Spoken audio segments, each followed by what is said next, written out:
유언장 갖고 오셨나요? 네. 갖고 오셨군요.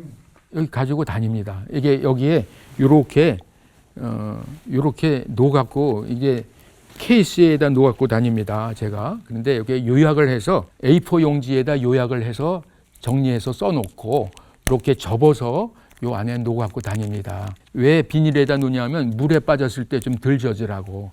요 케이스에다 놓는 것은 홀에 불에 탔을 때 좀 덜 타라고.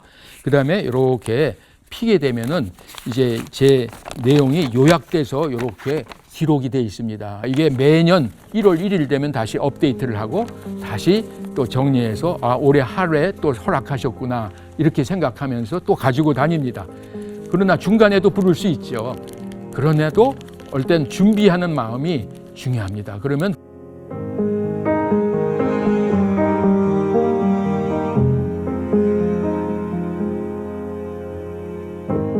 저는 샘물 호스피스라는 곳에서 죽음을 준비하는 사람들과 함께 사역을 감당하고 있는 원주희 목사라고 합니다. 유언장을 쓰면 재수없다. 죽음을 생각하면 재수없다는 미신적인 문화가 우리나라 문화 쪽에 있고 우리나라뿐만 아니라 전 세계의 문화에 이 죽음을 준비하거나 죽음을 생각하면 재수없고 기분 나쁘고 나에게 잘못된 일이 이루어질 것이라는 생각을 하는 그런 보편적인 죽음관이 있어요. 그런데 성경은 그 미신적인 죽음관이 아니라 소망의 죽음관을 전했어요. 죽음을 준비한다고 죽음이 재촉되는 것도 아니고 죽음을 준비하지 않는다고 죽음이 오지 않는 것도 아니다. 죽음은 언제 어디서 어떻게 다가올지 모르는 사건이기 때문에 지금 준비를 하는 것이 유익하다. 그래서 당하는 죽음이냐 맞이하는 죽음이냐. 당하는 죽음은 서럽습니다. 억울합니다. 화가 납니다. 불안합니다. 우울합니다. 그러나 맞이하는 죽음은 다시 만날 소망 안에서 힘이 나가 되는 그러한 죽음이 됩니다. 그래서 죽음 준비의 유익함을 알려드려요.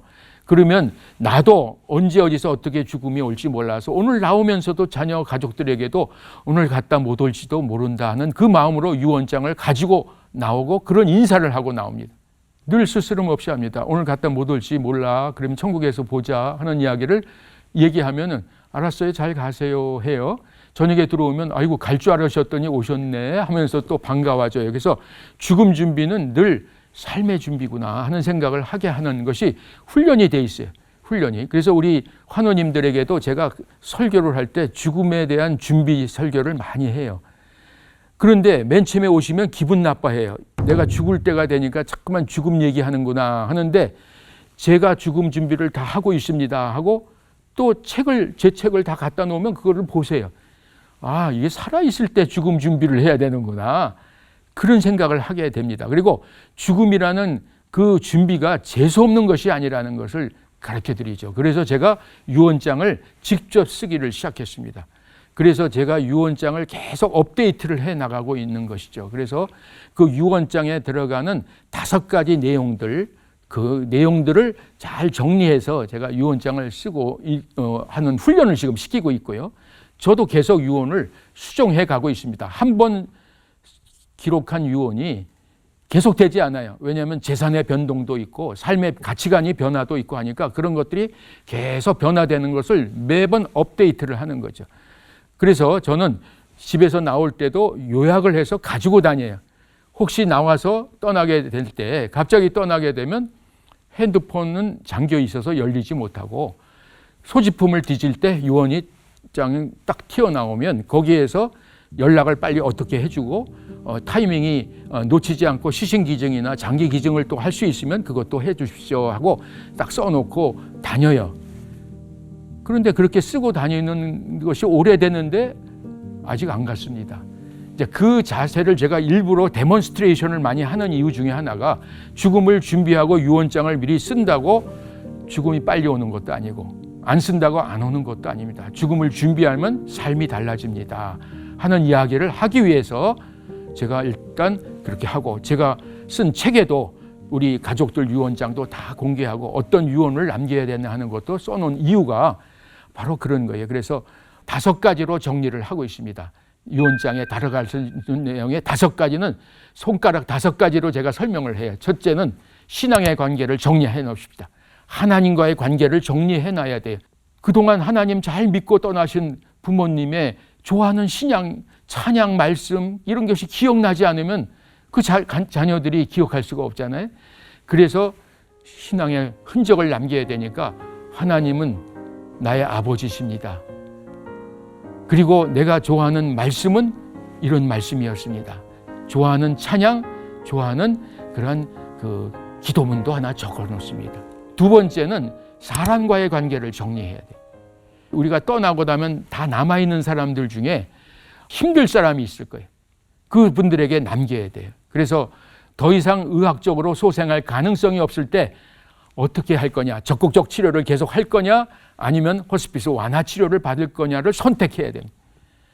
그런 것도 남겨놓지 않으면 가족들이 죄책감이 생겨요. 그리고 어떻게 대처할 줄을 모르게 됩니다. 그래서 그런 말도 남기고, 떠난 다음에 나의 그런 그 뒤처리를 할 수 있는 사람들에게도 메시지를 남겨놔야 되는 거고요.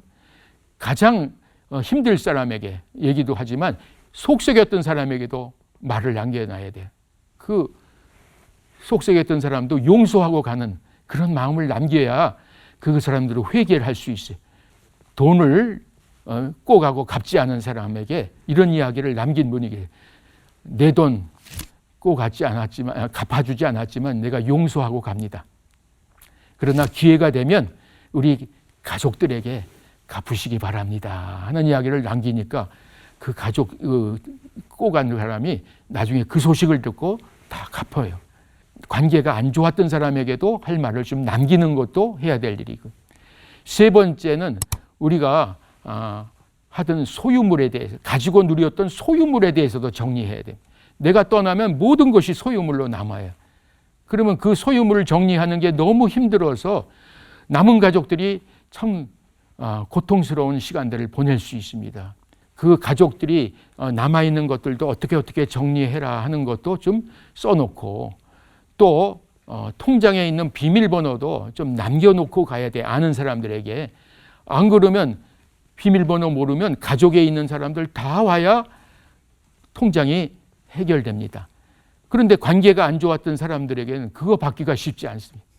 그래서 그런 것도 미리 남겨놓는 것도 지혜입니다. 그래서 이렇게 자기 소유물의 관계를 잘 정리하고, 또 어떤 분은 자기가 가지고 있던 소유물 중에 아주 소중한 것을 저희 샘물 허스피스에 기증하신 분이 그래요. 뭘 남기셨냐면 조개를 남기셨어요. 본인이 조개를 수집하는 취미가 있어요. 그 좋은 조개를 이 샘물 허스피스에다 지금 기증해서 많은 사람들이 보고 즐겁게 해주면 좋겠다 하는 유언을 남기셨어요. 그래서 그거를 다 지금도 그렇게 비치하고 있습니다. 그렇게 뭔가 의미 있는 일을 하고 싶을 때도 그렇게 소유물을 정리하는 것도 좋습니다. 네 번째는 자기가 하던 일을 정리해야 돼요. 내가 하던 일 다 두고 갑니다. 그러면 이 일이 어떤 내용들이었는지를 정리 안 해놓으면 일이 마무리가 잘 안 됩니다. 그래서 하던 일도 다 매뉴얼을 만들어서 넘겨주는 거죠. 그래서 제가 항상 우리 샘물 허스피스 사역하는 가운데서도 늘 정리합니다. 정리하고 정돈해가지고 다 했다가 어느 날 떠나도 그거 보면은 전부 정리할 수 있도록 해야 되겠다. 그게 쉽지 않은 일입니다. 예수님도 사역을 다 정리하고 제자들에게 위임을 하고 가셨듯이,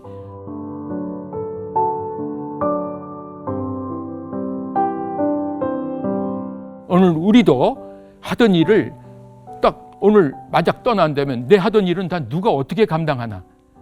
그러면 남아있는 사람들이 너무 힘들어요. 그래서 일도 정리를 해야 되겠다. 그 다음에 마지막으로는 자신의 문제를 정리해야 될 필요가 있어요. 그 자신의 문제 중에서 첫 번째는 장례도 본인이 어느 정도 계획을 해놓고 가는 게 좋아요. 내 장례는 이런 식으로 좀 해주세요 하는 이야기를 안 해놓으면 그 남아있는 가족 중에 가장 어르신이 그분의 생각대로 움직일 수가 있는데 사실은 맞지 않을 수가 있어요. 떠나신 분은 신앙을 가진 분이고 남아있는 분 중에 어른은 신앙이 없으시면 그게 또 충돌이 될 수가 있기 때문에 떠나신 분들의 소원입니다라고 하면은 대부분 거기에 순종을 합니다. 그래서 그렇게 의견이 모아질 수 있도록 남겨놓고 가는 것도 좋습니다. 그래서 장례도 본인이 계획을 좀 해놓고 가시고, 그 다음에 마지막으로는 자기의 한 줄 유언을 한번 남겨놓는 게 좋아요. 내 인생을 한마디로 표현하면 뭐라고 표현하시겠습니까? 저는 성경 말씀 한 줄을 써놔도 좋고요. 저같이 죽음의 절망 앞에 있던 사람을 하나님의 사랑으로 기쁘게 행복하게 해줬던 사람으로 기억해 주세요라는 한 줄 유언을 남겼듯이, 어떤 분은 내가 좋아하는 말씀이 내 한 줄 유언이다, 내가 좋아하는 찬양의 한 줄 유언이다, 이렇게 기록할 수도 있습니다. 그래서 이런 내용들을 쭉 정리하고 생각이 바뀔 때마다 좀 조정해놔도 되니까요. 그런 것들을 하는 것이 삶에 큰 유익이 된다 생각을 합니다.